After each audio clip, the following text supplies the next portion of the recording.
আলাইকুম। কেমন আছেন? আপনাদের মিডিয়ার মাধ্যমে আমি দেখানোর জন্য প্রশ্ন করি। আমি দেখতেছি এটা আপনার চালু হয়েছে। হ্যাঁ,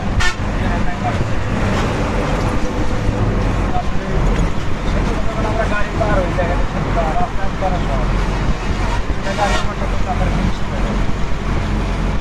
এখন ট্রেনটা শেষ হয়েছে বাংলাদেশে আরও 50 হচ্ছে যারা আপনাকে দোকান একটু যারা পুরানো মতো যাওয়া হয়েছে রাস্তায় একটু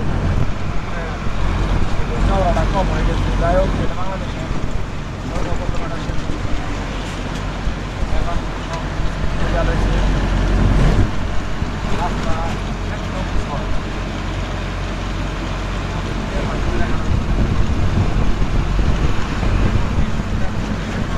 মাঝামাঝি আছে। আর যমুনা নদীর যমুনা নদী জায়গা এর মাঝখানে চর করে গেছে, মানে তীর্থস্থল হয়েছে। একটা নদী এরপরে চর, আবার নদী, তারপর আবার চর, এরকম তিনটা স্থল হয়ে গেছে। আর আগের মতো যমুনা আর এরকম নাই। ওই যে বাম সাইডে দেখা যাচ্ছে একদম বালু দেখা যাচ্ছে।